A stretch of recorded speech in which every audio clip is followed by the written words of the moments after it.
रिहाई हो गई, कैदे गम से यूं समझिए रिहाई हो गई। नाते मुस्तफा सुन के दिल की सफाई हो गई। हिजर में रोने लगा दिल, भर गई जेब, एक हफ्ता खाएंगे इतनी कमाई हो गई। हिजर में रोने लगा दिल, भर गई जेब, एक हफ्ता खाएंगे इतनी कमाई हो गई। हर एक पुराने नोट से कर लो समझौता, नया नया पीस उठा के ले जाओ। शायर के पैसे में बरकत होती है, इसलिए 10 रखो 20 उठा के ले जाओ, है नहीं? माशाअल्लाह, बहुत अच्छा बुलबुले बारगाह है मदीना। हजरत नूरुद्दीन मंजर साहब ने पढ़ा है और आप लोगों ने भी हक अदा किया है। अल्लाह रब्बुल इज्जत इनका पढ़ना, आपका सुनना अपनी बारगाह समदियत में कबूल मकबूल अता फरमाए। ये तो नबी की नात का सदका है। एक शायर ने कहा कि मकाम निस्बत सल्ले अला कुछ और होता है, मदीने की खजूरों का मसा कुछ और होता है। फकत दौलत नहीं, शोहरत नहीं, ये जाले दुनिया, नबी की नात पढ़ने का सिला कुछ और होता है। नबी की नात पढ़ने का सिला कुछ और होता है। अभी चंद ही लम्हात के बाद में आप लोग कहीं नहीं जाइएगा। पीर तरीक़त रहबर राह शरीयत नबी रहे आला हजरत हजरत अल्लामा हुजूर अहसन मियां साहब का दरगाह आला हजरत बरेली शरीफ की आमद होने वाली है। एक शेर अराकीन कमेटी के हवाले से पढ़ता हूँ। ये जमी क्या है आसमां बोले, कमेटी वाले ये जमी क्या है आसमां बोले, ये जमी क्या है आसमां बोले। उनकी तारीफ तो जहां बोले सर कटा देंगे, सर कटा देंगे। उनकी असमत पे ये कमेटी के नौजवान बोले सर कटा देंगे उनकी असमत पे। आइए बगैर किसी लम्हे इंतजार के आपके हवाले खतीब मिल्लत नाशिर मसलक आला हजरत अल्लामा फुरकान मंजरी साहब की आमद हो रही है। दिल लगाइए, मुस्कुराइए, हाथ उठा के बोलिए नारे तकबीर। अगर सब लोग हाथ उठाएंगे तो और अच्छा लगेगा। जरा हाथ उठाइए सरकार के नाम पे और लहरा के बोलिए नारे तकबीर, नारे रिसालत, मसलक आला हजरत तशरीह गौस आज़म अल्लामा फुरकान मंजरी साहब क़िबला।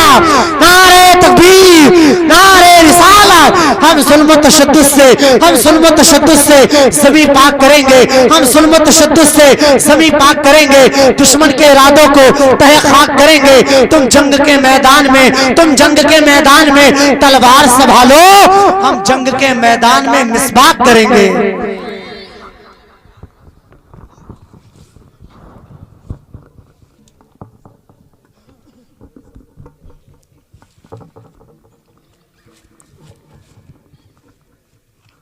मेंबर नूर पे तशरीफ फरमा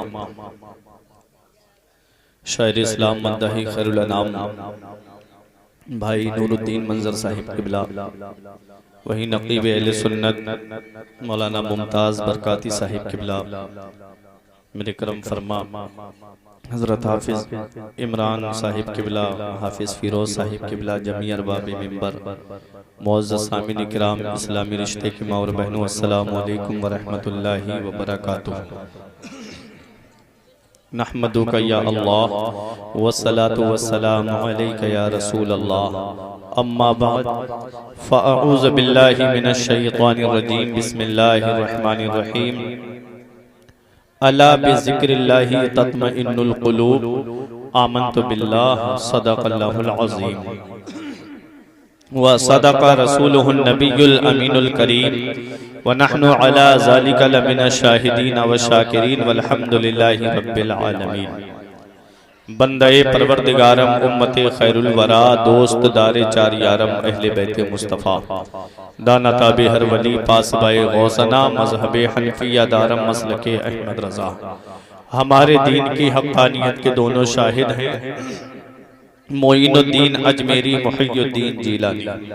आइए हजरात, हम और आप मिलकर सबसे पहले मुस्तफ़ा जाने रहमत, शम्ए बज़्मे हिदायत, नौ शहे बज़्मे जन्नत, काबे के बद्रुद्दुजा, तैबा के शम्सुद्दुहा, दाफ़े जुमला बला, जिस नबी की अज़मत व शान को बयान करते हुए फरमाते हैं मेरे इमाम सरवर कहूँ के मालिक व मौला कहूँ तुझे, बाग़े खलील का गुले ज़ेबा कहूँ तुझे, तेरे तो वस्फ़ ऐबे तनाही से है बरी, हैरा हूँ मेरे शाह में क्या क्या कहूँ तुझे।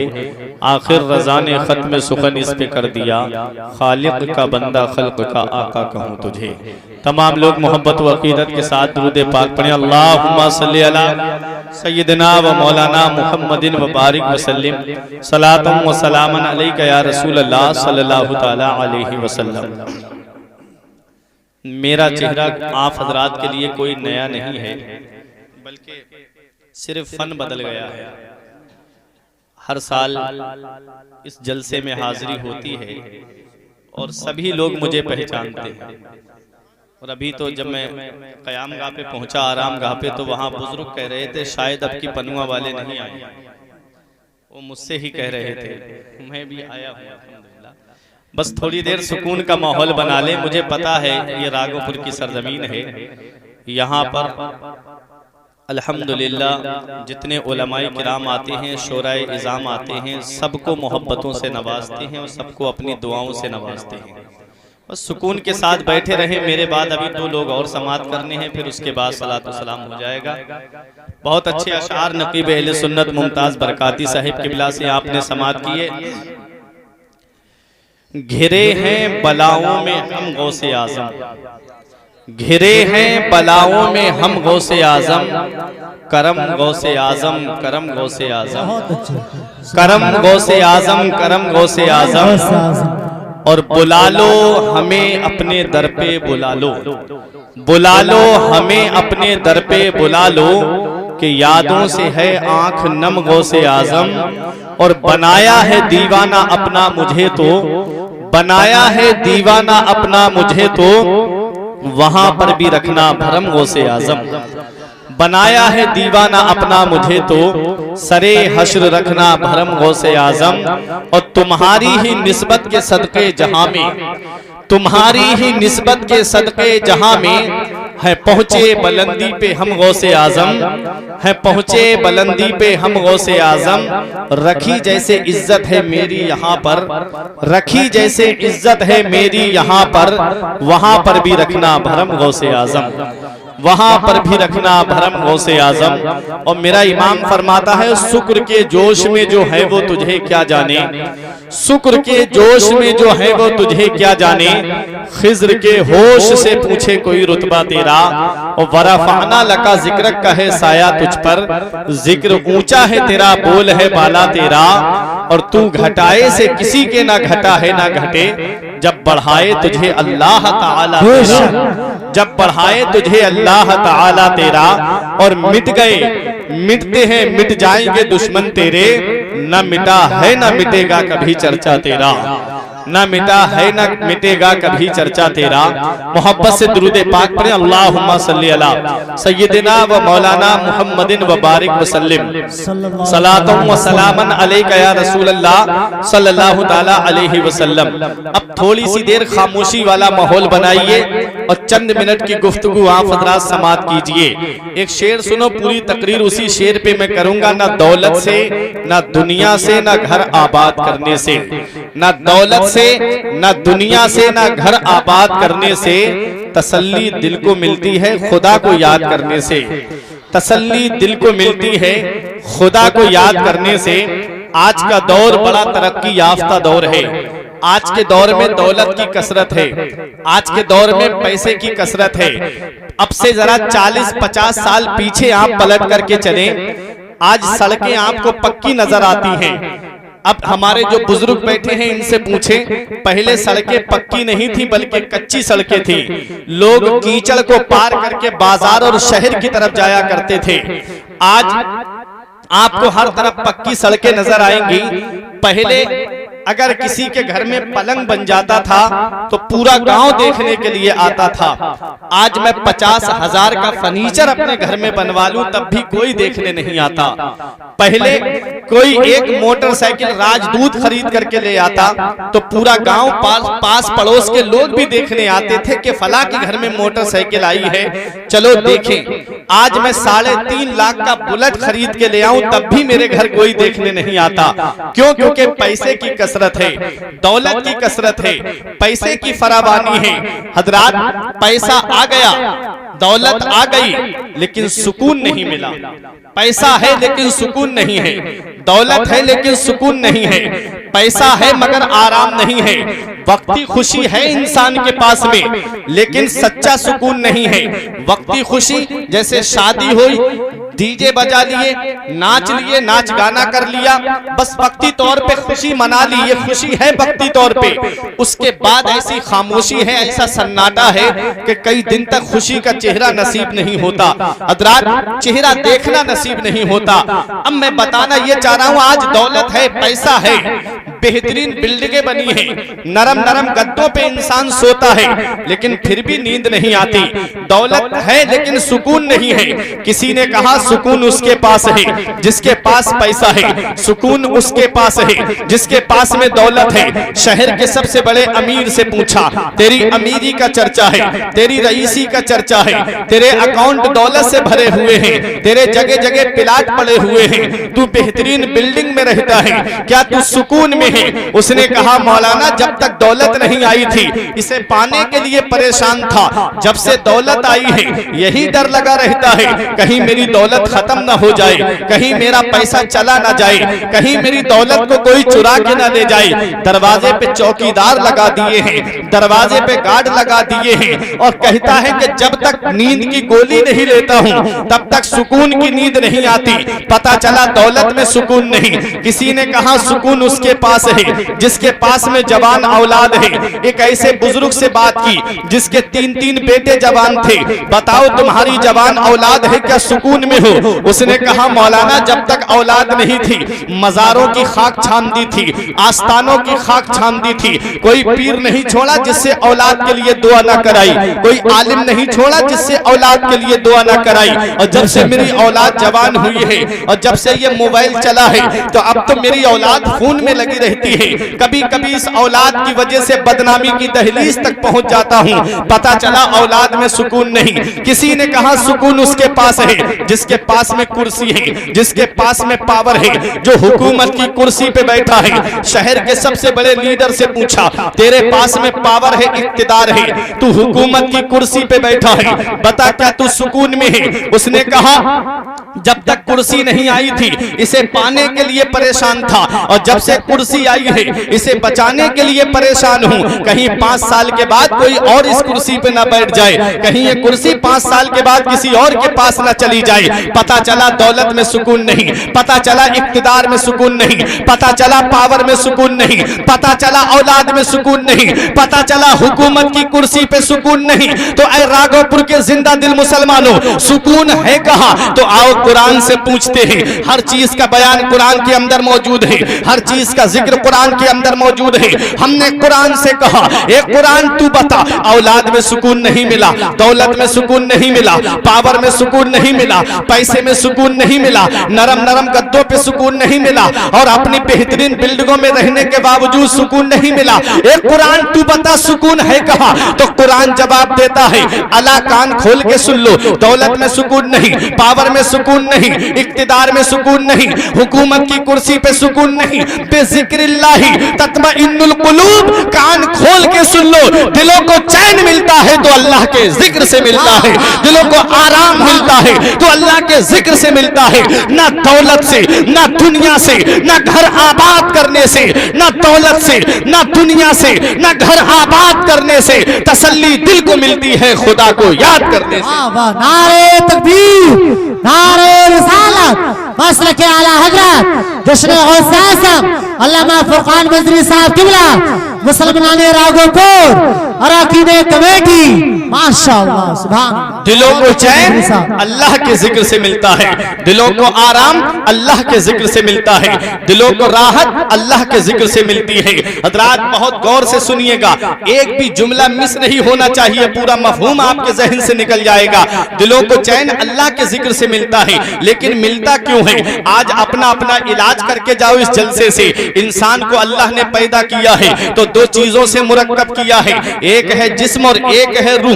जिस्म को अल्लाह ने 4 चीजों से पैदा किया है, आग, पानी, मिट्टी, हवा। यही वजह है कि जब इंसान बीमार पड़ता है तो उसका इलाज दवा के जरिए होता है। और आप देखें जब इंसान बीमार पड़ता है तो पता कैसे चलता है? जब बिरयानी अच्छी नहीं लगती तो जिस्म बीमार है, जब कोरमा अच्छा नहीं लगता तो जिस्म बीमार है, अरे जब दस्तरखान अच्छा नहीं लगता तो जिस्म बीमार है। ये पता चल गया, जब खाना अच्छा नहीं लगता तो जिस्म बीमार है।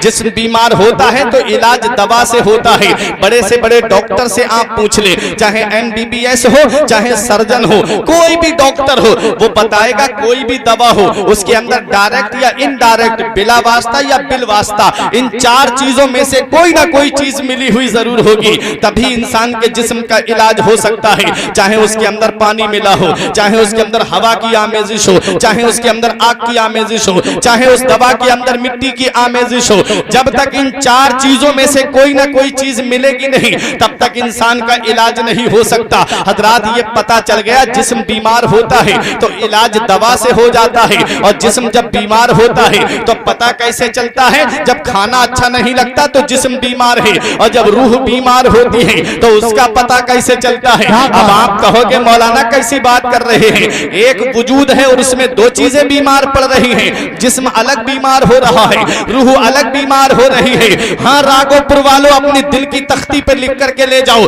मैं दोनों चीजें साबित करके जा रहा हूँ। जिस्म अलग बीमार होता है, रूह अलग बीमार होती है। जिस्म बीमार होता है तो पता चल जाता है जब खाना अच्छा नहीं लगता तो हमारा जिस्म बीमार है, और जब रूह बीमार होती है उसका पता कैसे चलता है? तो सुनो, जब नमाजों में दिल नहीं लगता तो रूह बीमार है, जब रोजे रखना अच्छा नहीं लगता तो रूह बीमार है, जब मालिक निसाब होने के बावजूद ज़कात देना अच्छा नहीं लगता तो रूह बीमार है, अरे जब साहिबे इस्तिताअत होने के बावजूद हज को जाना अच्छा नहीं लगता तो रूह बीमार है, जब झूठ बोलना अच्छा लगे तो रूह बीमार है, जब बुराई करना अच्छा लगे तो रूह बीमार है, जब एक दूसरे की चुगली अच्छी लगे तो रूह बीमार है, जब एक दूसरे पे गलत मुकदमे लगाना अच्छा लगे तो रूह बीमार है, जब एक दूसरे को सताना अच्छा लगे तो रूह बीमार है, जब यतीमों पे जुल्म अच्छा लगे तो रूह बीमार है, जब बेवाओं को सताना अच्छा लगे तो रूह बीमार है, जब आलिमों की तौहीन अच्छी लगे तो रूह बीमार है, जब हाफिजों की बुराई अच्छी लगे तो रूह बीमार है, अरे जब मदरसे और मस्जिद के ऊपर खुराफात करना अच्छा लगे तो रूह बीमार है, जब झूठ अच्छा लगे तो रूह बीमार है, अरे जब सदाकत अच्छी ना लगे तो रूह बीमार है, जब अदालत अच्छी ना लगे तो रूह बीमार है, जब जज्बा सखावत में मजा ना आए तो रूह बीमार है, जब जज्बा शुजाअत अच्छी ना लगे तो रूह बीमार है। राघोपुर वालों, जब जिस्म बीमार होता है तो इलाज दवा से होता है, और जब रूह बीमार होती है उसका इलाज कैसे होता है? तो ये भी कुरान से पूछते हैं, ऐ कुरान तू बता, तो जब रूह बीमार होती है तो उसका इलाज कैसे होता है? तो कुरान जवाब देता है, 15वां पारा खोल के देखो, रब इरशाद फरमाता है, वयसअलूनका अनिर रूह कुल रूह मिन अम्रि रब्बी, वो आपसे रूह के बारे में पूछ रहे हैं, आप फरमा दो रूह तो हुक्म रब का नाम है, रूह का ताल्लुक परवरदिगार आलम से है, रूह का कनेक्शन मौला से है, रूह रिलेटेड मौला से है, रूह कनेक्टेड मौला से है। अब एक भाई भी खामोश नहीं रहेगा, अरे जब जिस्म बीमार होता है तो इलाज दवा से होता है और रूह का ताल्लुक मौला से है, जब रूह बीमार होती है तो इलाज जिक्र खुदा से होता है। नारे तकबीर, नारे रिसालत, मसलक आला हज़रत जश्न गौसे आज़म अल्लामा फुरकान मजरी साहब किबला, सरजमीन राघोपुर बरेली शरीफ, अराकीन कमेटी। हज़रात, जब जिस्म बीमार होता है तो इलाज दवा से होता है, और जब रूह बीमार होती है तो फिर उसका इलाज कैसे होता है? तो कुरान कहता है रूह का ताल्लुक मौला से है, परवरदिगार आलम से है, और जब रूह बीमार होती है तो उसका इलाज जिक्र खुदा से होता है। उसके लिए तुम्हें मस्जिदों में आना पड़ेगा, उसके लिए तुम्हें अल्लाह अल्लाह करना पड़ेगी, उसके लिए तुम्हें अपने रब को याद करना पड़ेगा। सहाबा ने अर्ज किया, अय्यो जिक्रिन अफदलो या रसूल अल्लाह, या रसूल अल्लाह सबसे बेहतर जिक्र क्या है? नबी फरमाते अफदलु जिक्र ला इलाहा इल्लल्लाह, सबसे बेहतर जिक्र कलमा शरीफ पढ़ना है, और कलमा शरीफ जब कोई ला को खींच करके इल्लल्लाह पे गिराता है तो ये दिल के ऊपर जो जंग आ जाती है गुनाहों की वजह से, वो कलमे शरीफ की बरकत से जंग दूर हो जाती है और उसका दिल आका की मोहब्बत का मदीना बन जाता है। तो आला हजरत अजीमुल बरकत का कौल भी सुन लें। फरमाते हैं शेख मुहियुद्दीन इब्नुल अरबी की एक रिवायत को नकल करते हुए अल मलफूज शरीफ के अंदर यह कौल नकल है आला हजरत का कि जो कोई 70,000 मरतबा कलमा शरीफ पढ़ करके अपने मरहूम के लिए ईसाल कर दे तो अल्लाह ताला कलमा शरीफ पढ़ने वाले को भी बख्श देता है और उसको भी बख्श देता है जिसके लिए ईसाल सवाब किया गया। तो ये जिक्र की बरकत है। ये जिक्र की बरकत है हजरात। तो मैं अर्ज ये कर रहा था, मैंने दो बातें बताई अभी आपको। अल्लाह ताला ने इंसान को पैदा किया तो दो चीजों से मुरक्कब किया, एक है जिस्म, और जिस्म को अल्लाह ने चार चीजों से पैदा किया, आग, पानी, मिट्टी, हवा। रूह हुक्म रब का नाम है, रूह अल्लाह के हुक्म से एक शय है। रूह मरती मिटती नहीं है, रूह बदन से निकाल ली जाती है। मौत बदन को आती है, रूह को नहीं आती। रूह मरती मिटती नहीं है, रूह निकाल ली जाती है बदन से, मौत जिस्म को आती है। और रूह के अंदर दो बातें हैं, एक है रूह और एक है रूहानियत। आप गौसे आजम का जिक्र सुनने आए हैं, अब मैं अपने असल मौजू की तरफ आ रहा हूं। गौसे आजम की शान देखे, एक है रूह और एक है रूहानियत। जैसे इंसान इंसानियत, आदमी आदमियत। जैसे इंसान इंसानियत में बहुत बड़ा फर्क है। जैसे मैं प्यासा हूं, मुझे शिद्दत की प्यास लगी है, हमारे हाफिज फिरोज साहब ने एक गिलास पानी का ला करके मुझको दे दिया। इतने में मुमताज बरकाती आए, बोले मुझे प्यास लगी है। मैंने पानी ना पी करके, अपनी प्यास न देख करके वो पानी का गिलास मुमताज बरकाती को दे दिया। ये इंसान नहीं बल्कि इंसानियत पिला रही है, ये आदमी नहीं बल्कि आदमियत पिला रही है। हजरात अब अपने जहन को करीब करें। जैसे इंसान इंसानियत में जमीनों आसमान का फर्क है, ऐसे ही रूह और रूहानियत में जमीनों आसमान का फर्क है। दुनिया से जाने वाले तो बहुत जाते हैं, हमारे यहाँ पर भी जाते हैं। मेरा परदादा दुनिया से चला गया, मुझे आज उनकी कब्र का नामो निशान नहीं पता। मेरा दादा दुनिया से चला गया, मैं इस दुनिया में भी नहीं आया जब मेरे दादा का इंतकाल हो गया, तो आज मुझे उनकी कब्र का नामो निशान पता नहीं। इतनी प्रॉपर्टी मेरे दादा छोड़ करके गए, आज उस प्रॉपर्टी पे उनकी औलाद की औलाद भी ऐश कर रही है, लेकिन आज हमें उनकी कब्र का नामो निशान पता नहीं। लेकिन क्या वजह है कि गौसे आजम तो बगदाद में है, गरीब नवाज तो अजमेर में है, गाजी पाक तो बहराइच में है, आला हजरत बरेली में है। आप छोटे से बच्चे से पूछ लीजिए कि गौसे आजम का मजार कहाँ है, तो कह देगा कि गौसे आजम का मजार बगदाद शरीफ की सरजमीन पे है। हम पूछे गरीब नवाज का मजार कहाँ है, कह देगा गरीब नवाज का मजार अजमेर की धरती पे है। पूछो आला हजरत का मजार कहाँ है, कह देगा कि आला हजरत का मजार बरेली की सरजमीन पे है। मेरा दादा दुनिया से चला गया, मुझे कब्र का पता नहीं। मेरा परदादा दुनिया से चला गया, मुझे कब्र का पता नहीं। लेकिन क्या वजह है कि आज इन वलियों को कोई क्यों नहीं भूल पाया। जब भी 11वीं शरीफ का महीना आता है, राघोपुर की सरजमीन पे गौसे आजम का जिक्र ये कमेटी वाले सजा लेते हैं और आप गौसे आजम का जिक्र सुनने के लिए आ जाते हैं। क्या वजह है? दुनिया से जाने वाले तो बहुत हैं। बाप मर जाए बेटा भुला देता है, बीबी मर जाए शौहर भुला देता है, शौहर मर जाए बीबी भुला देती है, भाई मर जाए बहन भुला देती है, बहन दुनिया से चली जाए भाई भुला देता है, पड़ोसी मर जाए पड़ोसी भुला देता है, दोस्त मर जाए दोस्त भुला देता है, रिश्तेदार मर जाए तो रिश्तेदार भुला देता है। लेकिन क्या वजह है? 800 साल से ज्यादा का जमाना गुजर गया मेरे गौसे आजम को पर्दा किए हुए। आज भी गौसे आजम के जिक्र की महफिल सजी हुई है। अजमेर के गरीब नवाज को 800 साल के करीब जमाना गुजर गया। आज भी जब भी रजब की 6 तारीख आती है, गरीब नवाज के नाम की महफिल सजा ली जाती है। जब भी रजब की 14 तारीख आती है, लोग गाजी पाक के आस्थाने की तरफ खींचे चले जाते हैं। जब भी सफर की 25 तारीख आती है, लोग बरेली की सरजमीन पे उर्से रज़बी में जमा हो जाते हैं। वजह क्या है? अरे दुनिया में आज किसी को किसी के लिए टाइम नहीं है। अगर कोई किसी के यहाँ शादी में जाता है तो उस वक्त पहुंचता है जिस वक्त खाना खिलाने का वक्त होता है। अगर किसी का इंतकाल हो जाए तो उस वक्त में पहुंचता है जब दफीने का वक्त करीब होता है। मैंने पूछा इतने वक्त क्यों आए? कहते हैं मौलाना कारोबार में लगे हैं, हमारे पास इतना वक्त नहीं, हमारे पास इतना टाइम नहीं कि यहाँ पर पूरे दिन आकर के बैठ जाएं। जब किसी को किसी के लिए टाइम नहीं है तो आप क्यों सरे शाम से लेकर के रात के 12 बज चुके हैं और आप यहाँ पर बैठे हुए हैं? तो पूरा मजमा यही जवाब देगा मौलाना, दुनिया से जाने वाले तो बहुत हैं। कोई अपने बाप को राजी करके जाता है, कोई अपने घर वालों को राजी करके जाता है। अरे गौसे आजम दुनिया से गए हैं, अपने घर वालों को नहीं, अपने परवरदिगार को राजी। नारे तकबीर, नारे रिसालत, मसले के आला हजरत, जश्न गौसे आज़म, शान गौसे आज़म, अज़मत गौसे आज़म, अल्लामा फुरकान बिजरी साहब किबला, माशाअल्लाह। गौसे आजम दुनिया से गए हैं, अपने रब को राजी करके गए, अपने रसूल को राजी करके गए। परवरदिगार ने उनका नाम अंधेरे में नहीं रहने दिया, बल्कि तमाम लोगों के दिलों में गौसे आजम का नाम डाल दिया, तमाम लोगों के दिलों में गरीब नवाज का नाम डाल दिया। यही वजह है कि हम गौस की महफिल सजाते हैं, यही वजह है कि हम गरीब नवाज की महफिल सजाते हैं। कौन गौसे आजम है? वो गौसे आजम आज हमारे यहाँ के भी नौजवान हैं। आज गौसे आजम की हिस्ट्री सुनते चलो, आज गौसे आजम की तारीख सुनते चलो। कौन गौसे आजम है? वाकयात आप सुनते रहते हो, लेकिन गौसे आजम की जरा शान तो देखिए, गौसे आजम का जरा मकाम मर्तबा तो देखिए। वो मेरे गौसे आजम जो गौसे आजम से पहले के वली हैं, वो भी गौसे आजम की अजमत को मानते हैं,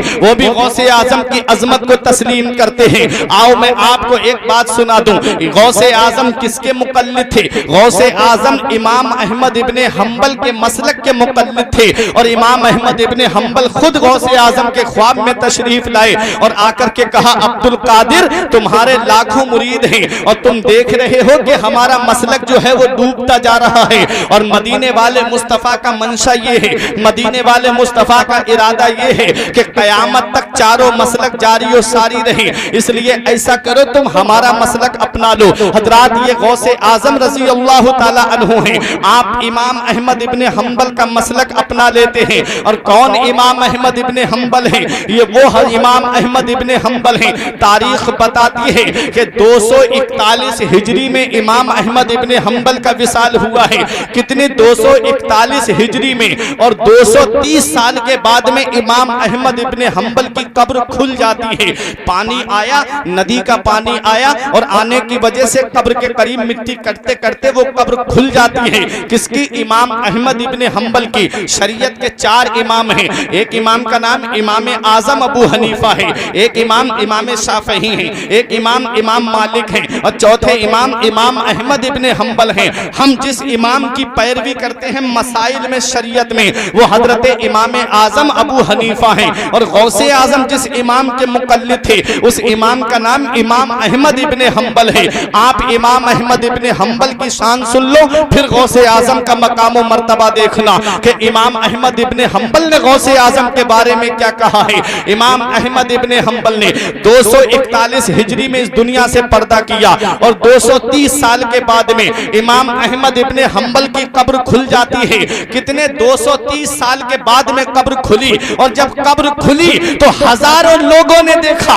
उनकी आंखें खुली की खुली रह गई कि 230 साल के बाद भी इमाम अहमद इब्ने हम्बल का जिस्म सलामत था, और आपके कफन के ऊपर मिट्टी का दाग भी नहीं लगा था।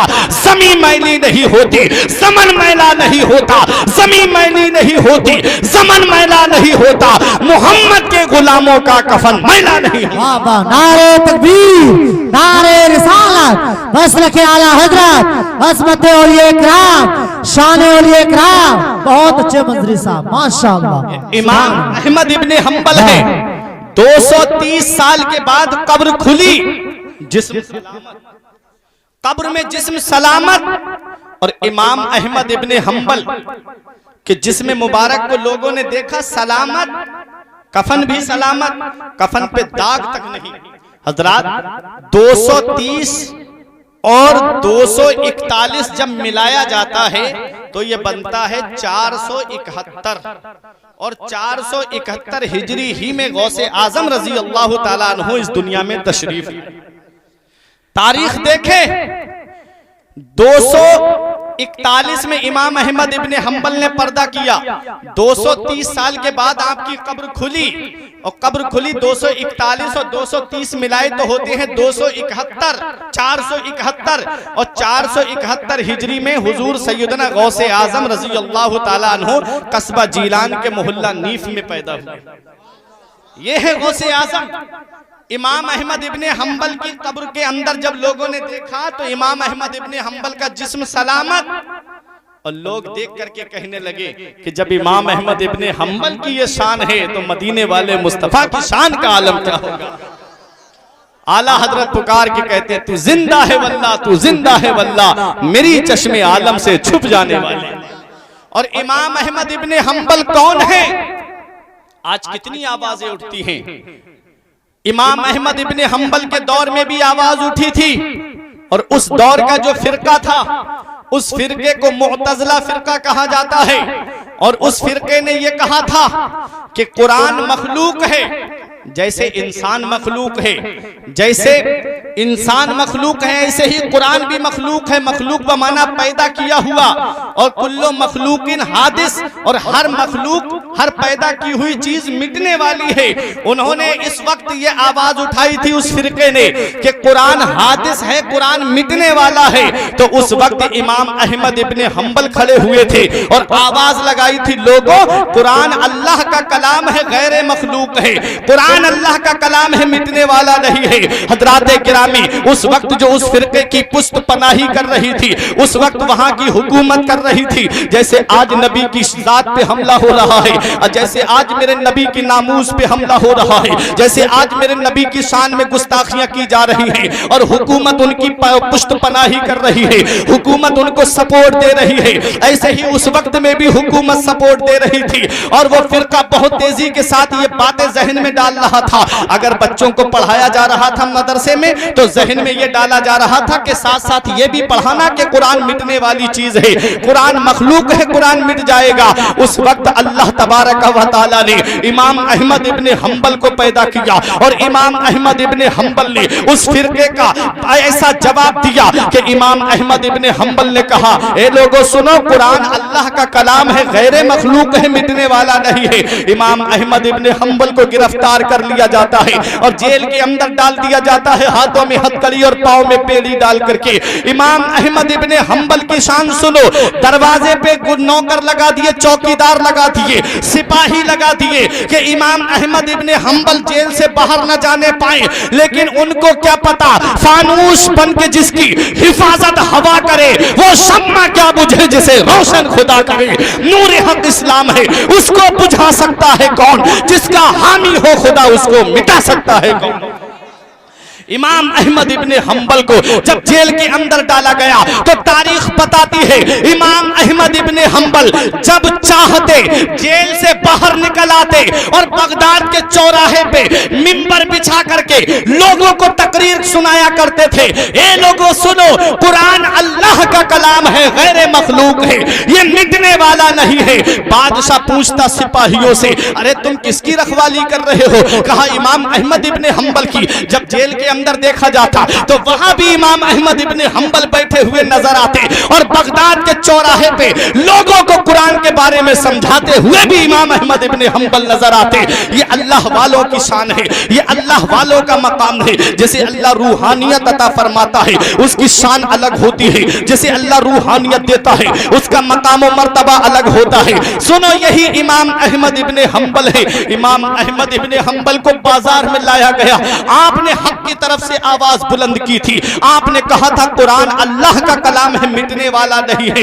इमाम अहमद इब्ने हंबल को बीच बाजार में लोगों के सामने कोड़े मारे गए।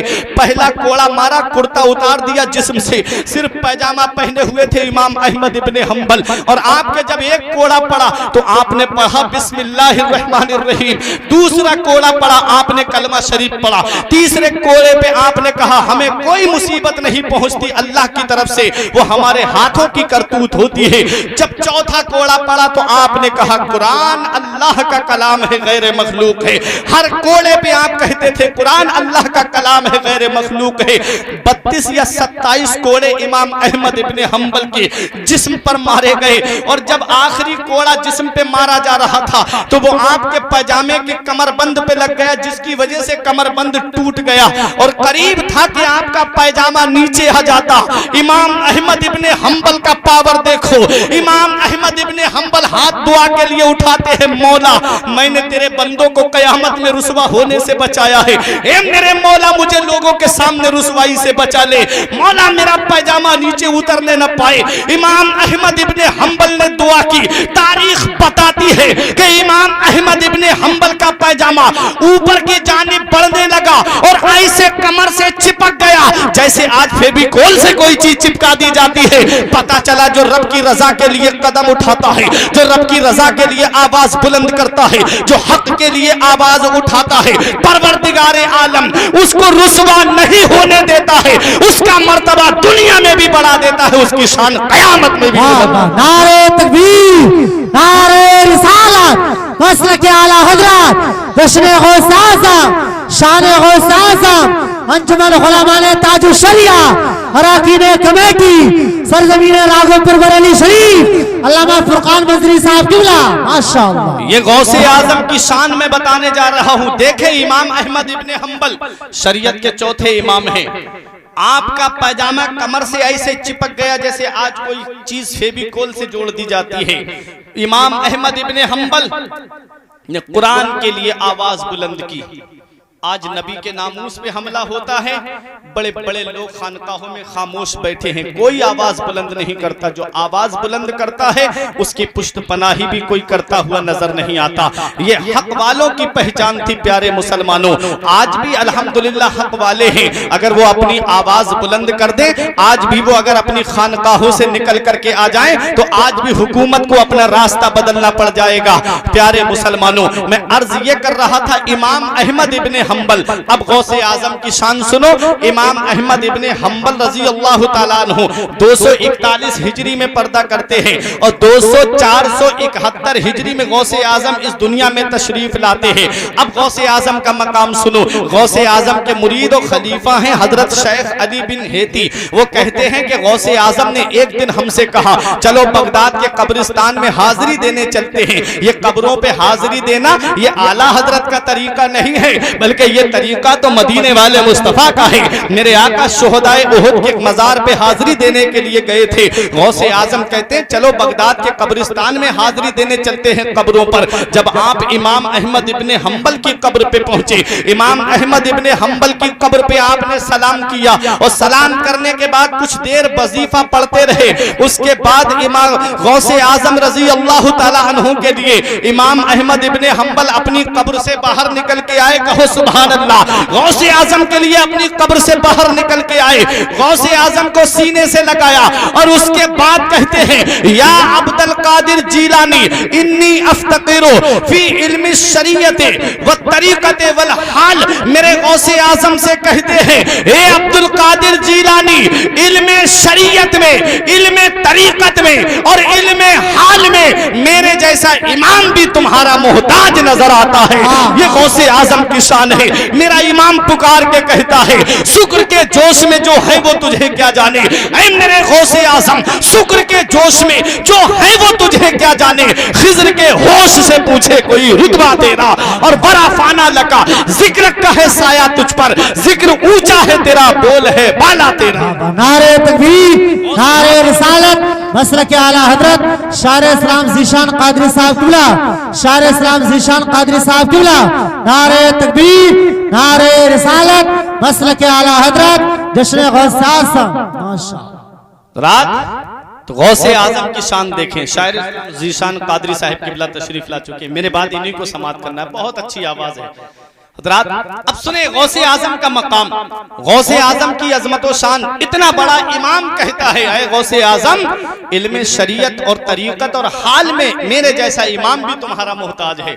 इतनी बड़ी शान है मेरे गौसे आजम की। अब और आगे बढ़ो। गौसे पाक रजी अल्लाह ताला अन्हु के दौर के एक बहुत बड़े बुजुर्ग हैं जिनका नाम है शेख मोहम्मद मगरिबी। गौसे आजम को शेख मोहम्मद मशरिकी कहा जाता था क्योंकि मशरिक के सबसे बड़े शेख मेरे गौसे आजम थे और वो शेख मोहम्मद मगरिबी थे। वो कहते हैं कि वो अपने मुरीदों के दरमियान बैठे हुए थे, अचानक से आलम वजद में आए और अचानक से बोलते हैं हाँ हाँ मैंने आपका कदम अपनी गर्दन पे लिया, हाँ हाँ मैंने आपका कदम अपनी गर्दन पे लिया। 3 मरतबा कहा। मुरीदीन ने घेर लिया, हुजूर कोई आवाज देने वाला नहीं, आपने ये बात कैसे कही, हाँ हाँ मैंने आपका कदम अपनी गर्दन पे लिया। तो वो कहते हैं कि जब मैं आलम इस्तिगराक में था, जब मैं आलम वजद में था, तो मैंने देखा कि गौसे आजम ने ये ऐलान किया है मेरा ये कदम हर अल्लाह के वली की गर्दन पे है। मैंने अपनी गर्दन को झुका दिया और तुम सबको मैंने गवाह बना दिया ताकि तुम सब गवाह हो जाओ। मैं उनके कदम को अपनी गर्दन पे ले रहा हूं। वो कहते हैं कि जब मैंने उनके कदम के लिए अपनी गर्दन को झुकाया तो मेरी नजरों ने क्या देखा कि मदीने वाले मुस्तफा जन्नत के दरवाजे पे खड़े हैं और फरिश्तों से कह रहे हैं फला वली ने मेरे बेटे के लाडले के लिए गर्दन को झुकाया है, ये जन्नती जोड़ा उसे पहना दो। फला वली ने मेरे लाडले के लिए अपनी गर्दन को झुकाया है, ये जन्नती जुब्बा उस वली को पहना दो। प्यारे मुसलमानों, नबी लाडला कह के पुकार रहे हैं। मेरा इमाम पुकार के कहता है तेरी सरकार में लाता है रजा उसको शफी, तेरी सरकार में लाता है रजा उसको शफी, जो मेरा गौस है और लाडला बेटा तेरा गौसे आजम है। गौसे आजम रजी अल्लाह ताला अन्हु के लिए जिस वली ने गर्दन को झुकाया नबी ने उसे जन्नती जुब्बा अता फरमाया। आला हजरत फरमाते हैं जिसकी मिंबर बनी गर्दने औलिया उस कदम की करामत पे लाखों सलाम। ये गौसे आजम के दौर के वो बुजुर्ग हैं जो बड़ी शान वाले हैं, बड़े मकामों मर्तबे वाले हैं। और सुनो गौसे आजम की शान और सुनो गौसे आजम का मकाम। बहुत तेजी के साथ मैं अपनी जगह बैठने वाला हूँ। गौसे आजम का मकामों मर्तबा देखें हजरात। गौसे आजम रजी अल्लाह ताला अन्हु बाज कह रहे हैं, तकरीर कर रहे हैं और गौसे आजम के एक मुरीद वहीं आगे बैठे हुए हैं। बैठे थे, अचानक से पेट में ऐंठन महसूस हुई, हाजत हुई उनको। और जब हाजत हुई तो वो कहने लगे कि अगर मैं तकरीर छोड़ के चला गया गौसे आजम की तो गौसे आजम की तकरीर छूट जाएगी, वाज छूट जाएगा और मैं वाज नहीं छोड़ूंगा। आज हम आते हैं, थोड़ी देर बैठे जलसे में, इधर उधर की बातें सुनी और चले गए, कुछ अपनी बातें कही और आलिम क्या कह रहा है उस पर तवज्जो नहीं दी, इमाम क्या कह रहा है उस पर ध्यान नहीं दिया। वो गौसे आजम की मजलिस थी 70 हजार का मजमा होता था गौसे आजम की मजलिस में। और बाज की शान ये कि हम माइक से आवाज थोड़ी दूरी पे नहीं पहुंचा पाते और गौसे आजम के बाज की ये शान थी कि जितना आगे बैठने वाला सुनता था उतनी ही आवाज सबसे पीछे बैठने वाला सुना करता था। ये गौसे आजम के बाज की शान थी। 70 हजार का मजमा होता था और लोग पहाड़ों में गौसे आजम का खिताब सुनते, कोई जंगलों में तकरीर सुनता, बैठ करके गौसे आजम की आवाज वहां तक भी पहुंचती थी। अब सुने गौसे आजम के वो मुरीद आगे बैठे थे, अचानक पेट में एक ऐंठन सी महसूस हुई, उनको हाजत हुई बाथरूम जाने की। सोचने लगे कि अब जाऊंगा तो तकरीर छूट जाएगी। मेरे गौस की शान देखे, मेरा गौस फरमाता है तुम्हारे दिलों में क्या चलता है मैं उन चीजों को भी जानता हूं। ये गौसे आजम का पावर है हजरात। गौसे आजम मिंबर से उठे, एक दो जीना नीचे उतरने के बाद आपके पास एक रुमाल था, आपने वो रुमाल उठाया और अपने मुरीद के सर पे डाल दिया। और सर पे रुमाल का डालना था। वो कहते हैं मैं अपने आप को क्या देखता हूं कि एक जंगल में हूं और नदी चल बह रही है, वहीं बैठ मैंने देखा एक दरख्त है। कहते हैं मैं जंगल में, कहां गौसे आजम की मजलिस में थे, मैं रूहानियत बता रहा हूं गौसे आजम की। एक रुमाल डाला सिर्फ अपने मुरीद के सर पे, वो कहते हैं मैं जंगल में। उसके बाद देखें वो कहते हैं मैं हाजत के लिए बैठा, मैंने चाबी निकाली, जो संदूक की चाबी थी ताले की, वो चाबी निकाल के एक दरख्त पे टांग दी और टांगने के बाद कहते हैं कि मैं हाजत से बैठ गया। उसके बाद मैंने वुजू किया और वुजू करने के बाद कहते हैं मैंने अल्लाह का शुक्र अदा किया। मैंने सोचा लाओ अब वुजू कर लिया है, अब 2 रकत नमाज तहियतुल वुजू पढ़ लेता हूं। कहते हैं जब मैं तहियतुल वुजू नमाज पढ़ने का इरादा कर रहा था कि रुमाल मेरे सर से उतर गया और जैसे ही रुमाल उतरा कहते हैं मैं क्या देखता हूं कि गौसे आजम की मजलिस में बैठा हुआ। मोहब्बत से बोलो सुभान अल्लाह।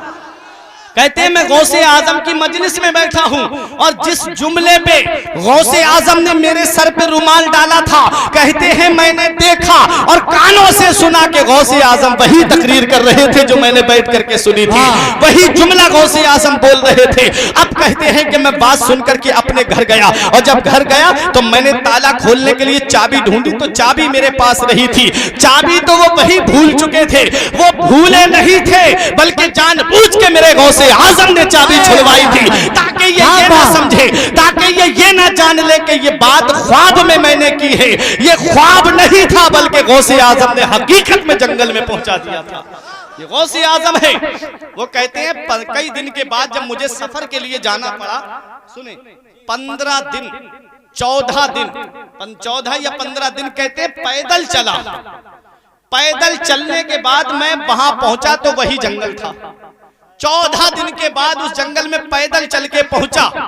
कहते उसी जंगल में मैं पहुंचा, मैंने सोचा कि ये जंगल तो मेरा जाना पहचाना लगता है, ये जंगल तो मेरा देखा हुआ लगता है। फिर अचानक याद आया, अरे ये तो वही जंगल है जहां गौसे आजम ने मुझे पहुंचाया था। कहते हैं मैं दरख्त के पास में गया, मैंने अपनी चाबी को देखा तो चाबी वही दरख्त पे टंगी हुई थी। कहते हैं मैंने चाबी को उठाया, उठा करके जब मैं वापस आया था तो मैंने गौसे आजम से कहा, हुजूर मैं कुछ पूछना चाहता हूँ, हुजूर जरा ये बता दीजिए वो जंगल कहाँ का था। तो मेरे गौसे आजम ने फरमाया, खबरदार जब तक मैं जिंदा हूं, जब तक मैं हयात हूं, किसी से ये राज मत कहना कि मैंने तुम्हें कहां पहुंचाया था। मेरे दुनिया से जाने के बाद जिससे चाहो उससे कह देना।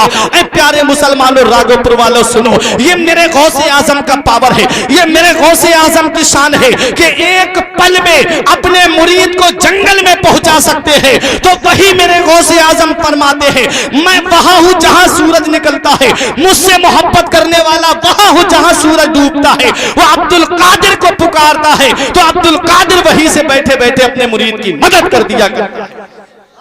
तभी तो जमीले कादरी पुकार के कहते हैं, खुदा के फजल से हम पर है साया गौसे आजम का, खुदा के फजल से हम पर है साया गौसे आजम का, हमें दोनों जहां में है सहारा गौसे आजम का। मुरीदी ला तखफ कहकर तसल्ली दी गुलामों को, मुरीदी ला तखफ कहकर तसल्ली दी गुलामों को, कयामत तक रहे बेखौफ बंदा गौसे आजम का। फरिश्तों रोकते क्यों हो हमें जन्नत में जाने से। इस शेर को हम सुनते हैं मतलब नहीं समझते। फरिश्तों रोकते क्यों हो हमें जन्नत में जाने से। मेरे गौसे आजम ने जहन्नम के दरोगा से पूछा, फरमाते मेरे गौस मैंने जहन्नम के दरोगा से पूछा, ऐ जहन्नम के दरोगा मालिक, क्या मेरा मुरीद या मेरे मुरीदों का मुरीद भी क्या जहन्नम में है। तो जहन्नम के दरोगा ने कहा, आपका मुरीद और आपके मुरीदों का कोई मुरीद जहन्नम में नहीं। ये गौसे आजम की शान है। मेरे गौस फरमाते हैं कि मेरा कोई भी चाहने वाला, मुझसे कोई भी मोहब्बत करने वाला तब तक नहीं मरेगा जब तक अल्लाह ताला उसे तौबा की तौफीक नहीं दे।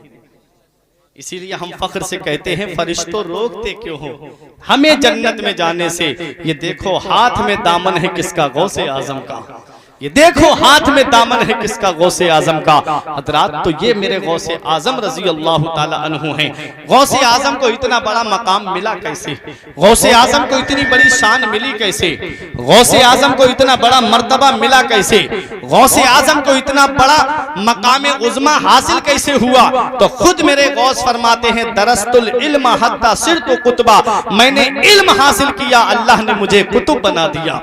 मैंने पहले तालीम हासिल की, पहले इल्म हासिल किया, अल्लाह ने मुझे कुतुब बना दिया। पता चला सरदारी इल्म से मिलती है, बुलंद रुतबा इल्म से मिलता है, बुलंद मकाम इल्म से मिलता है, बुलंद शान इल्म से मिलती है। तो बुलंद मकाम इल्म से मिलता है। हमें भी चाहिए कि इल्म हासिल करें। हमारी जिंदगी गुजर गई, हमारी उम्र गुजर गई, तो कम से कम अपने औलाद को तो इस लायक बना के चले जाएं कि हम दुनिया से भी चले जाएं तो हमारी औलाद हमारी कब्र पे खड़े होकर के एक नबी की बारगाह में दुरूद शरीफ पढ़ के या कुरान की कोई आयत पढ़ करके हमारे लिए ईसाले सवाब कर दे, ताकि ये हमारे लिए बख्शिश का जरिया बन जाए, ताकि यही हमारे लिए मगफिरत का जरिया बन जाए। अपनी औलाद को तो इस हाल में छोड़ करके जाएं। आज हम ये तो देखते हैं गौसे आजम को बहुत बड़ी शान मिली, बहुत बड़ा मकाम मिला, लेकिन गौसे आजम की हिस्ट्री पे गौर नहीं करते। मेरे गौस फरमाते, जब मैं तालीम हासिल कर रहा था तो मैंने इतनी परेशानियां उठाई हैं।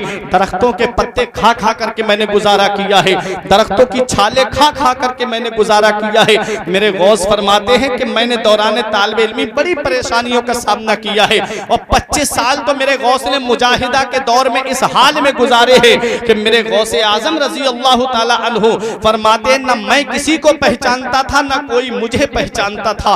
इस हाल में मेरे गौसे आजम ने अपनी जिंदगी के शब रोज गुजारे हैं। प्यारे मुसलमानों, सच्ची मोहब्बत तो यही है। मेरे गौसे आजम का पैगाम अपने दिल की तख्ती पे लिख करके ले जाओ। अब मैं एक नसीहत और आखिरी पैगाम अपना आपके सामने देकर के अपनी जगह बैठने वाला हूँ। हजरात गिरामी, देखें गौसे आजम रजी अल्लाह ताला अन्हु जब तालीम हासिल करने के लिए जा रहे थे, अपनी माँ से इजाजत ले रहे थे। कितनी 471 या 470 में पैदा हुए और 488 हिजरी में गौसे आजम बगदाद पहुंचे, यानी 18 साल की उम्र थी गौसे आजम की जब बगदाद में आप पहुंचे थे। 18 साल उम्र गौसे आजम की थी और माँ की उम्र 78 साल के करीब थी, यानी 80 के करीब थी। अब मुझे बताओ राघोपुर वालों, जब कोई 80 साल पे पहुंचता है, चाहे मर्द हो या औरत हो, तो बताओ बुढ़ापे की किस दहलीज पे होता है। उसके जिस्म की हड्डियां जवाब दे देती हैं, जिस्म की ताकत जवाब दे देती है, जिस्म की कुव्वत जवाब दे देती है। जब 80 साल के करीब इंसान की उम्र होती है तो वो कमजोर हो जाता है, नकाहत के आलम में होता है। गौसे पाक रजी अल्लाह ताला अन्हो अपनी माँ से इजाजत लेके जाते हैं। उस वक्त गौसे आजम की माँ ने ये नहीं कहा मेरे लाल अब तू बुढ़ापे में मुझे छोड़ के जा रहा है, मेरे लाल अब तू बुढ़ापे में मुझे छोड़ करके जा रहा है, तेरे बाद कौन मेरा सहारा बनेगा, मेरे लाल तेरे बाद कौन मेरी रखवाली करेगा, कौन मेरी देखभाल करेगा।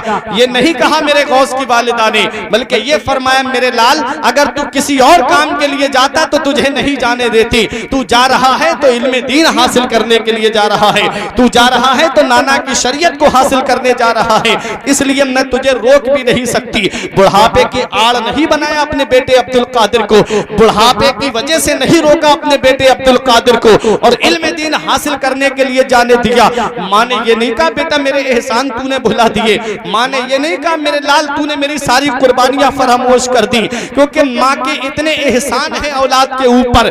बुजुर्ग फरमाते हैं कि 3 एहसान ऐसे हैं माँ के औलाद के ऊपर कि बेटा पूरी जिंदगी माँ की खिदमत करता रहे तब भी उन एहसानों का बदला औलाद नहीं चुका सकती। सबसे पहला एहसान माँ का ये है औलाद के ऊपर कि उसने 9 महीने तुमको अपने शिकम में रखा। जरा 1-2 किलो का वजन तो अपने पेट पे बांध करके देखना, एक दिन काटना दुश्वार हो जाएगा। उमर फारूक आजम के पास में एक बुढ़िया ने रो करके शिकायत की थी, हुजूर मेरा बेटा मुझे बहुत सताता है, बहुत परेशान करता है बुढ़ापे में। आपने उसके बेटे को बुलाया, बुलाने के बाद उसके पेट पे 2 किलो के करीब वजन का पत्थर बांध दिया और कहा खाना इसी के साथ खाएगा, हाजत से जाएगा तो ये पत्थर तेरे पेट पे रहेगा, शाम को सोएगा तो ये पत्थर तेरे पेट पे रहेगा, अगर पत्थर पेट से हट गया तो तुझे सजा दूंगा।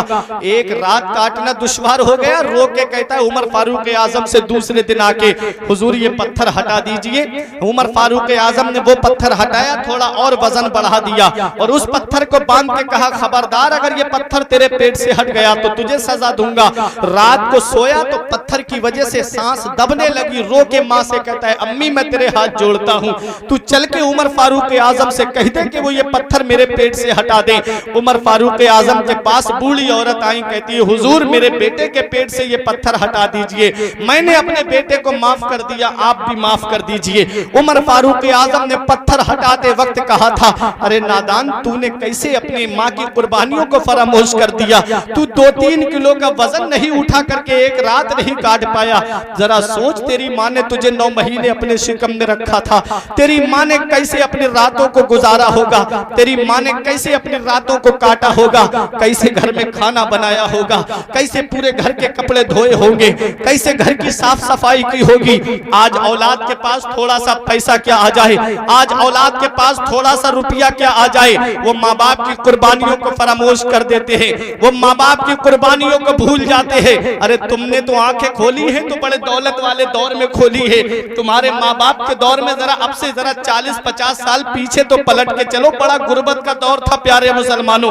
तेरी माँ ने एक मर्तबा कहा था मेरे बेटे को ईद पर नए कपड़े चाहिए, तेरे बाप ने रात दिन मजदूरी करके तेरे लिए ईद पर नए कपड़े ला करके दिए। आज वही माँ बाप बुढ़ापे की दहलीज पे पहुंच गए, आज वही माँ बाप बुढ़ापे की मंजिल पे पहुंच गए तो माँ बाप का बिस्तर घर से बाहर कर दिया और कहा मेरे माँ बाप ने मेरे लिए किया क्या है, ये बिजनेस से मैंने अपने घर बनाया है, ये अपने पैसे से मैंने जमीन खरीदी है, ये अपने पैसे से मैंने मकान बनाया है। अरे तुम कहते हो ये पैसा मेरा है, तुम कहते हो ये मकान मेरा है, तुम कहते हो ये जमीन जायदाद मेरी है। अरे हदीसे पाक क्या कहती है, नबी क्या फरमाते हैं, नबी की बारगाह में जब एक सहाबी ने आके कहा आका मेरे बाप पर मेरा कर्ज आ रहा है वो दे नहीं रहे हैं, नबी ने जब उनके बूढ़े बाप को बुलाया डंडे का सहारा लेके साहब ये रसूल आए, आका को सलाम किया, नबी ने सलाम का जवाब दिया, फरमाया तुम अपने बेटे का कर्ज क्यों नहीं दे रहे हो। तो सहाबी रो के कहते आका जब मेरे जिस्म में ताकत थी मैं कमा के लाता था तो अपने बेटे को खर्च को पैसे देता था, जितने पैसे मेरा बेटा मांगता मुझसे मैं अपने बेटे को खर्च को पैसे देता था। आज मेरे जिस्म की हड्डियों ने जवाब दे दिया, आज मेरे जिस्म की ताकत ने ने जवाब दे दिया, आज मेरे जिस्म की कुव्वत ने जवाब दे दिया। आज मेरा बेटा मुझे पैसे खर्च को देता है तो कहता है आपसे ले लूंगा बदले में। मेरे आका अब मैं अपने बेटे को पैसे कहां से दूं? अब मेरे जिस्म की हड्डियों ने जवाब दे दिया। नबी इरशाद फरमाते हैं, ए सहाबी रसूल सुनो, इस बूढ़े सहाबी की बात को सुन करके सिर्फ मैं ही नहीं रो रहा हूं, बल्कि मेरे इर्द गिर्द जितने पत्थर हैं वो सब आंसू बहा रहे हैं, जितने ढेले हैं वो सब आंसू बहा रहे हैं। उसके बाद मेरे नबी ने इरशाद फरमाया सहाबी से, ए सहाबी सुनो, तुम कहते हो मेरा माल, सुनो अंता व मालो का ले अभी का, अरे तुझ पर भी तेरे बाप का हक है और तेरी जायदाद पर भी तेरे बाप का हक है।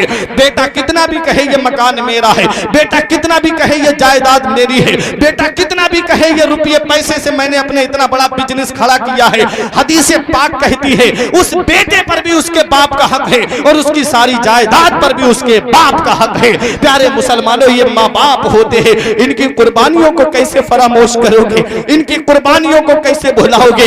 इनकी मोहब्बत का पता तो तब चलता है जब बेटा खुद बाप बनता है, जब खुद की औलाद होती है ना, तब पता चलता है कि माँ बाप कितनी बड़ी दौलत होते हैं, तब पता चलता है कि माँ बाप कितनी बड़ी अजीम नेमत होते हैं। इनकी मोहब्बत का पता तो तब चलता है जब ये साए हमारे सर से उड़ जाते हैं। आज जिस बूढ़े की खांसी हमें अच्छी नहीं लगती, आज जिस माँ का बोलना हमें अच्छा नहीं लगता, प्यारे मुसलमानों, एक दिन आता है कि वो खांसी हमेशा के लिए खत्म हो जाती है, वो आवाज हमेशा के लिए बंद हो जाती है। फिर चिराग लेके भी ढूंढोगे तो माँ बाप जैसी मोहब्बत करने वाली शख्सियतें तुम्हें नहीं मिलेंगी, फिर चिराग लेके भी ढूंढोगे तो माँ बाप जैसी प्यार करने वाली शख्सियतें तुम्हें नहीं मिलेंगी।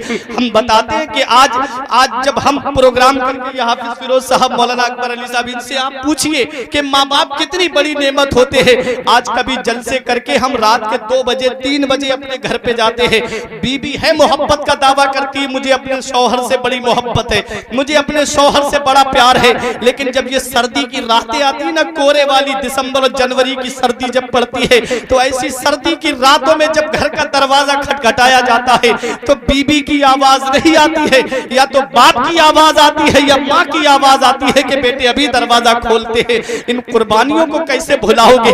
बेटा घर से बाहर चला जाए, माँ बाप की नजरें दरवाजे पे लगी रहती है, मेरा बेटा अभी तक घर पे नहीं आया है, बाप भी बिस्तर पे करवट बदलता रहता है, मेरा लाल अभी तक घर पे नहीं आया है, माँ भी फोन करके पूछती मेरे बेटे अभी तक कहाँ चला गया? बेटा है कि गुस्से में कहता है माँ क्यों मुझे परेशान करती रहती है, मैं दोस्तों के साथ हूँ।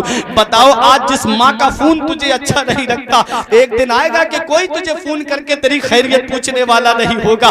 पहली मोहब्बत है माँ बाप की दुनिया में जो बदला मांगती है। अगर आज तुम अपने माँ बाप के साथ भलाई करोगे तो तुम्हारी औलाद तुम्हारे साथ भलाई करेगी। अगर तुमने अपने माँ बाप के साथ भलाई नहीं की तो बुढ़ापे में ये उम्मीद मत रखना कि तेरी औलाद बुढ़ापे में तेरे काम आ जाएगी। मौलाना जलालुद्दीन रूमी ने मसनबी के अंदर एक वाकया लिखा, 2 मिनट की बात सुन ले। मौलाना रूम फरमाते हैं कि एक शख्स की बीबी ने शिकायत की, तुम्हारा बाप पूरी पूरी रात बैठ के खांसता रहता है, इसकी खांसी की वजह से मेरे बच्चों की नींद खराब होती है, इसकी खांसी की वजह से मेरे बच्चों की नींद खराब होती है, मैं भी रात को सो नहीं पाती।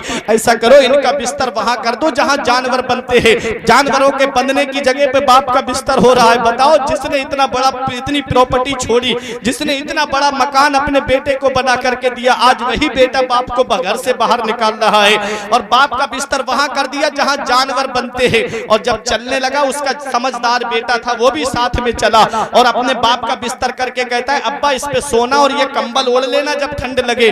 उसके बेटे ने वो कंबल उठा करके किसी तरीके से उस कंबल को फाड़ लिया, 2 हिस्सों में बांट दिया, आधा दादा को दे दिया, आधा अपने साथ रख लिया और बोला चलो। जब चलने लगा तो बाप ने कहा बेटा तूने नया कंबल खराब कर दिया, अरे मेरे बेटे ये कंबल क्यों फाड़ लिया? तो उस बच्चे ने एक तारीखी जुमला कहा था और मौलाना रूम ने उसका नतीजा निकाला था मसनबी शरीफ के अंदर। बहुत गौर से सुनना और इस पर अमल करना। उस बच्चे ने कहा था अब्बा आज तुम्हारे बाप बूढ़े हो गए तो तुमने उनका बिस्तर घर से बाहर कर दिया, जब और तुमने ओढ़ने के लिए ये कंबल दिया, ये आधा कंबल मैं इसलिए लेके जा रहा हूँ, कल जब तुम बूढ़े हो जाओगे और जब मैं तुमको ला करके इसी जगह पे लिटाऊंगा तो यही आधा कंबल मैं तुम्हें ओढ़ने के लिए दूंगा। ये पहली मोहब्बत है माँ बाप की दुनिया में जो बदला मांगती है। अगर तुम अपने माँ बाप के साथ भलाई करोगे तो तुम्हारी औलाद तुम्हारे साथ भलाई करेगी। ये माँ बाप बाप अल्लाह की इतनी बड़ी नेमत है। धूप कैसी भी हो साया नहीं खोने देता, धूप कैसी भी हो साया नहीं खोने देता, राह कैसी भी हो बेबस नहीं होने देता। बेच के अपना लहू चाहे वो रोटी लाए, बाप औलाद को भूखा नहीं सोने देता। बेच के अपना लहू चाहे वो रोटी लाए, बाप औलाद को भूखा नहीं सोने देता। नेमत के वक्त वो कोई उजरत नहीं मांगी, दुनिया से कभी हस्बे जरूरत नहीं मांगी। ये माँ का जिगर है कि लहू अपना पिलाकर बेटे से कभी दूध की कीमत नहीं मांगी, बेटे से कभी दूध की कीमत नहीं मांगी। ये माँ बाप है, अल्लाह की बहुत बड़ी नेमत है। बुढ़ापे में हयात है तो उनकी खिदमत कर लो। नबी फरमाते हुमा जन्नतों का हुमा नारों का, तेरे माँ बाप तेरे लिए जन्नत भी है और तेरे माँ बाप तेरे लिए जहन्नम भी है। अगर उनकी खिदमत करोगे अल्लाह जन्नत अता फरमाएगा, उनकी नाफरमानी करोगे तो अल्लाह ताला जहन्नम में डालेगा। नबी फरमाते हैं जिससे उसके माँ बाप राजी हैं उससे अल्लाह राजी है, उसका रसूल राजी है, और जिससे उसके माँ बाप नाराज हैं उससे ना अल्लाह राजी है ना उसका रसूल राजी है। तो मेरे प्यारे मुसलमानों में अर्ज ये कर रहा था, माँ के 3 एहसान ऐसे हैं कि बेटा पूरी जिंदगी माँ की खिदमत करे तब भी अपनी माँ का एहसान नहीं उतार सकता। पहला एहसान कि उसने 9 महीने अपने शिकम में रखा। दूसरा एहसान माँ का ये है कि वो औलाद को जन्म देती है। औलाद को जन्म देते वक्त कितनी परेशानियां होती हैं, कितनी तकलीफें होती हैं, कितने दर्द के झटके बर्दाश्त करना पड़ते हैं। कभी बाज औरतों का तो इंतकाल हो जाता है बच्चे की पैदाइश के वक्त में, तारीख में ये बातें भी मिलती हैं। और जब औलाद को अपनी जिंदा देखती है माँ तो वो सारी दर्द की तकलीफों को भूल जाती है, सारी परेशानियों को भूल जाती है कि मेरा बच्चा जिंदा है, मेरा बेटा हयात है। जब लाडले को देखती है, अपने बेटे को जिंदा देखती है, सब भूल जाती है। और बुढ़ापे में जब वो पहुंचती है तो वही बेटा जवान होता है तो माँ की इन कुर्बानियों को भुला देता है। हजरात, तीसरा एहसान माँ का ये है कि वो अपना खूने जिगर दूध की शक्ल में औलाद को पिलाती है। ये 3 एहसान ऐसे हैं माँ के कि पूरी जिंदगी बेटा माँ की खिदमत करता रहे तब भी वो अपनी माँ के इन 3 एहसानों का बदला नहीं दे सकता। एक सहाबी ने अपनी माँ को कांधे पे बिठा करके 7 मरतबा काबे का तवाफ कराया और आका की बारगाह में आके पूछा, आका क्या मैंने अपनी माँ का हक अदा कर दिया? 7 मरतबा काबे का तवाफ कराया है। तो नबी ने फरमाया, तेरी विलादत के वक्त, तुझको पैदा करते वक्त तेरी माँ को जो दर्द के झटके उठे थे, उन झटकों में से एक दर्द के झटके का भी तूने बदला नहीं दिया। पूरी जिंदगी की बात करता है, ये माँ है, ये बाप है। माँ बाप अल्लाह की बहुत बड़ी नेमत है। अगर हयात है तो उनकी खिदमत कर लो बुढ़ापे में, क्योंकि उलमा फरमाते जब इंसान 40 साल का होता है तो उसकी अकल पूरी होती है। अकल जो है ना इंसान की, ये 40 साल में जाके मुकम्मल होती है, जब तक उसके अंदर अकल बढ़ती रहती है। और जब 40 साल से 60 साल तक रहता है तो अकल मुकम्मल रहती है, पूरी अकल रहती है उसके अंदर। और जब 60 साल से ऊपर को बढ़ता है तो फिर उसके अंदर बच्चों वाली हरकत आ जाती है, तो फिर उसकी अकल कम होने लगती है। अब इस हालत में जो है औलाद को अपने माँ बाप को संभालना है, जैसे बचपन में माँ बाप ने अपनी औलाद को संभाला था। अब इस हाल में अपने माँ बाप को संभालना है, क्योंकि जब बच्चों वाली उनके अंदर आदत आएगी तब अपने माँ बाप को संभालना है औलाद को। जैसे माँ बाप ने बचपन में अपनी औलाद को संभाला, अगर कोई चीज टूट जाती तो वो दूसरा ला देते, लेकिन औलाद से कुछ नहीं कहते। तो प्यारे मुसलमानों, गौसे आजम इल्म हासिल करने गए तो माँ से पूछ के गए, माँ चला जाऊं इल्म हासिल करने? माँ ने ये नहीं कहा बेटा बुढ़ापे में छोड़ के जा रहा है, 78 साल की उम्र माँ की हो गई। माँ ने ये नहीं कहा मेरे लाल अब तू मुझे छोड़ के जा रहा है। माँ ने कहा बेटा तू नाना की शरीयत हासिल करने जा रहा है तो शौक से चला जा, मेरे लाल मैं अपनी जिंदगी काट लूंगी, तू जाकर के नाना के दीन की नशरो इशाअत कर, तू जाकर के नाना मुस्तफा के दीन की खिदमत कर। हजरात, तो ये गौसे आजम रजी अल्लाह ताला अन्हु हैं। आपने बगदाद में जाकर के तालीम हासिल की, 40 साल तक वाज कहा गौसे आजम ने, तकरीर की, और उसी में 32 साल मदरसे में बैठ करके पढ़ाया। 32 साल मदरसे में बैठ करके पढ़ाया। जिस तरीके से इस्लाम की खिदमत हो, कलम उठाया, किताबें लिखी ताकि इस्लाम की खिदमत हो, मिंबर संभाला, तकरीर की ताकि इस्लाम की खिदमत हो, और गौसे आजम ने दर्स व तदरीस का सिलसिला जारी किया, बच्चों को पढ़ाया ताकि इस्लाम की खिदमत हो। जिस तरीके से इस्लाम की नशर इशाअत हो, गौसे आजम ने हर महाज पे बैठ करके इस्लाम की खिदमत की। और ये गौसे आजम को मकाम मिला, अल्लाह का जिक्र करते करते गौसे आजम उस मकाम पे पहुंच गए कि आज पूरी दुनिया दुनिया में गौसे आजम का जिक्र है। अला बिज़िक्रिल्लाहि तत्मइन्नुल कुलूब, दिलों को चैन मिलता है तो अल्लाह के जिक्र से मिलता है, दिलों को आराम मिलता है तो अल्लाह के जिक्र से मिलता है।